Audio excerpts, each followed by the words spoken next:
Le premier livre des Chroniques, chapitre 17.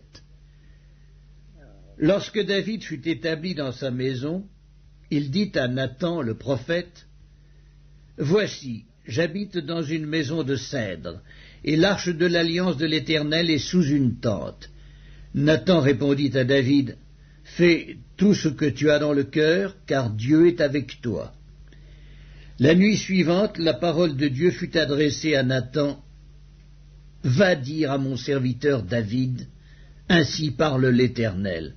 Ce ne sera pas toi qui me bâtiras une maison pour que j'en fasse ma demeure, car je n'ai point habité dans une maison depuis le jour où j'ai fait monter Israël jusqu'à ce jour. Mais j'ai été de tente en tente et de demeure en demeure. Partout où j'ai marché avec tout Israël, ai-je dit un mot à quelqu'un des juges d'Israël à qui j'avais ordonné de paître mon peuple? Ai-je dit, pourquoi ne me bâtissez-vous pas une maison de cèdre? Maintenant tu diras à mon serviteur David, ainsi parle l'Éternel des armées, je t'ai pris au pâturage derrière les brebis pour que tu fusses chef de mon peuple d'Israël. J'ai été avec toi partout où tu as marché. J'ai exterminé tous tes ennemis devant toi, et j'ai rendu ton nom semblable au nom des grands qui sont sur la terre. J'ai donné une demeure à mon peuple d'Israël, et je l'ai planté pour qu'il soit fixé et ne soit plus agité, pour que les méchants ne le détruisent plus comme auparavant et comme à l'époque où j'avais établi des juges sur mon peuple d'Israël. J'ai humilié tous tes ennemis, et je t'annonce que l'Éternel te bâtira une maison. Quand tes jours seront accomplis, et que tu iras auprès de tes pères, j'élèverai ta postérité après toi, l'un de tes fils, et j'affermirai son règne. Ce sera lui qui me bâtira une maison, et j'affermirai pour toujours son trône. Je serai pour lui un père, et il sera pour moi un fils, et je ne lui retirerai point ma grâce, comme je l'ai retiré à celui qui t'a précédé. Je l'établirai pour toujours dans ma maison et dans mon royaume, et son trône sera pour toujours affermi. Nathan rapporta à David toutes ces paroles et toute cette vision. Et le roi David alla se présenter devant l'Éternel et dit, « Qui suis-je, Éternel Dieu, et quelle est ma maison pour que tu m'aies fait parvenir où je suis? C'est peu de choses à tes yeux, ô Dieu. Tu parles de la maison de ton serviteur pour les temps à venir, et tu daignes porter les regards sur moi à la manière des hommes, toi qui es élevé, Éternel Dieu. Que pourrait te dire encore David sur la gloire accordée à ton serviteur? Tu connais ton serviteur, ô Éternel. C'est à cause de ton serviteur et selon ton cœur que tu as fait toutes ces grandes choses pour les lui révéler. Ô Éternel, nul n'est semblable à toi, et il n'y a point d'autre Dieu que toi, d'après tout ce que nous avons entendu de nos oreilles. Est-il sur la terre une seule nation qui soit comme ton peuple d'Israël, que Dieu est venu racheter pour en former son peuple, pour te faire un nom et pour accomplir des miracles et des prodiges, en chassant des nations devant ton peuple que tu as racheté d'Égypte? Tu as établi ton peuple d'Israël pour qu'il fût ton peuple à toujours. Et toi, Éternel, tu es devenu son Dieu. Maintenant, ô Éternel, que la parole que tu as prononcée sur ton serviteur et sur sa maison subsiste éternellement et agit selon ta parole. Qu'elle subsiste afin que ton nom soit à jamais glorifié et que l'on dise « L'Éternel des armées, le Dieu d'Israël, est un Dieu pour Israël » et que la maison de David, ton serviteur, soit affermie devant toi, car toi-même, ô mon Dieu, tu as révélé à ton serviteur que tu lui bâtirais une maison. C'est pourquoi ton serviteur a osé prier devant toi. Maintenant, ô Éternel, tu es Dieu et tu as annoncé cette grâce à ton serviteur. Veuille donc bénir la maison de ton serviteur, afin qu'elle subsiste à toujours devant toi. Car ce que tu bénis, ô Éternel, est béni pour l'éternité. Le premier livre des Chroniques, chapitre 18. Après cela, David battit les Philistins et les humilia, car il enleva de la main des Philistins Gath et les villes de son ressort. Il battit les Moabites, et les Moabites furent assujettis à David, et lui payèrent un tribut. David battit Hadarézer, roi de Tsoba, vers Hamath, lorsqu'il alla établir sa domination sur le fleuve de l'Euphrate. David lui prit 1000 chars, 7000 cavaliers et 20 000 hommes de pied. Il coupa les jarrets à tous les chevaux de trait et ne conserva que 100 attelages. Les Syriens de Damas vinrent au secours d'Hadarézer, roi de Tsoba, et David battit 22 000 Syriens. David mit des garnisons dans la Syrie de Damas. Et les Syriens furent assujettis à David et lui payèrent un tribut. L'Éternel protégeait David partout où il allait, et David prit les boucliers d'or qu'avaient les serviteurs d'Hadarézer et les apporta à Jérusalem. David prit encore une grande quantité d'airain à Tipcat et à Cune, ville d'Hadarézer. Salomon en fit la mer d'airain, les colonnes et les ustensiles d'airain. Tohu, roi de Hamath, apprit que David avait battu toute l'armée d'Hadarézer, roi de Tsoba, et il envoya Adoram, son fils, vers le roi David, pour le saluer et pour le féliciter d'avoir attaqué Hadarézer et de l'avoir battu, car Tohu était en guerre avec Hadarézer. Il envoya aussi toutes sortes de vases d'or, d'argent et d'airain.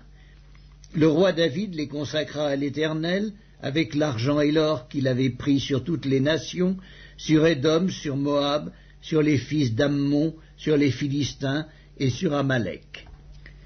Abiscaï, fils de Tseruja, bâtit dans la vallée du sel 18 000 Édomites. Il mit des garnisons dans Édom, et tout Édom fut assujetti à David. L'Éternel protégeait David partout où il allait. David régna sur tout Israël, et il faisait droit et justice à tout son peuple. Joab, fils de Tseruja, commandait l'armée.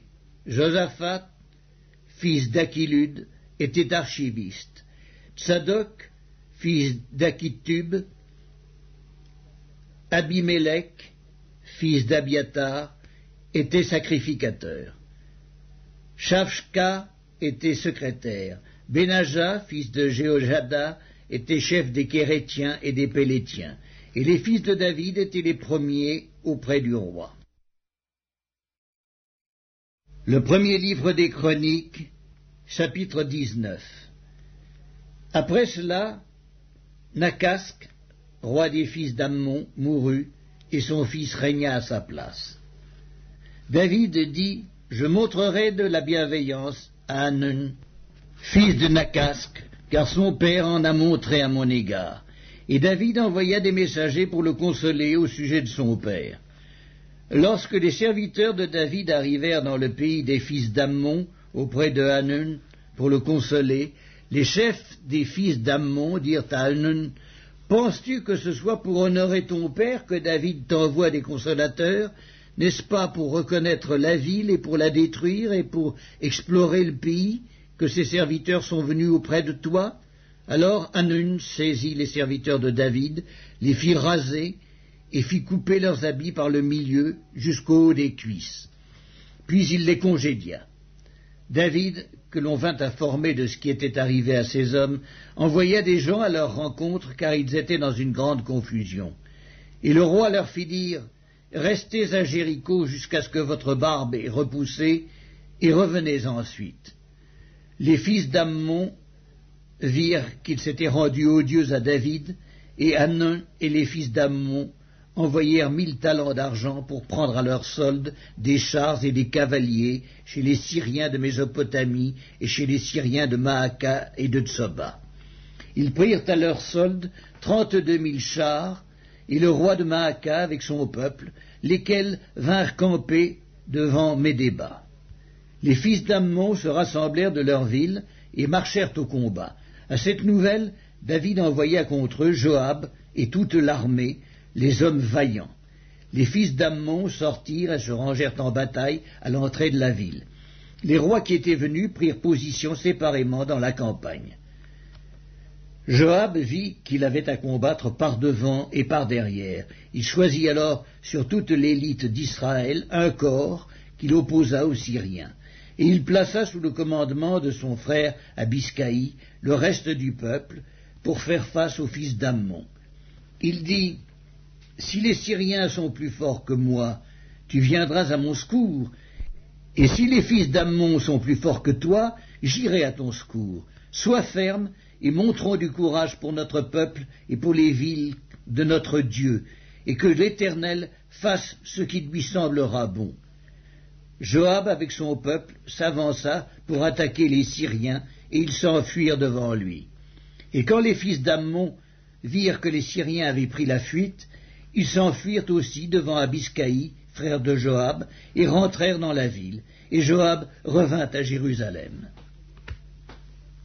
Les Syriens, voyant qu'ils avaient été battus par Israël, envoyèrent chercher les Syriens qui étaient de l'autre côté du fleuve.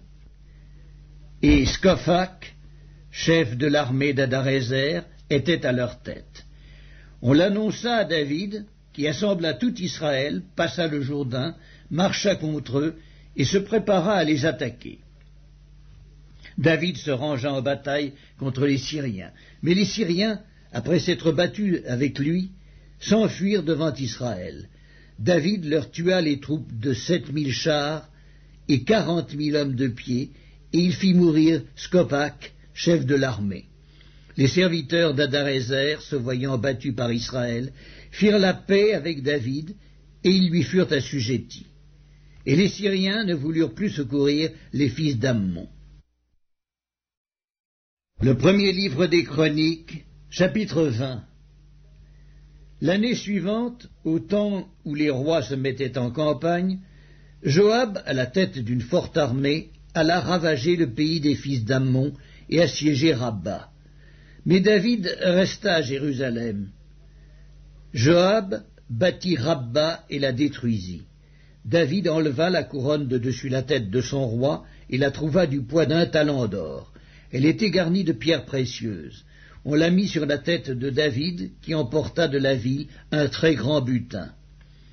Il fit sortir les habitants, et il les mit en pièces avec des scies, des herses de fer et des haches. Il traita de même toutes les villes des fils d'Ammon.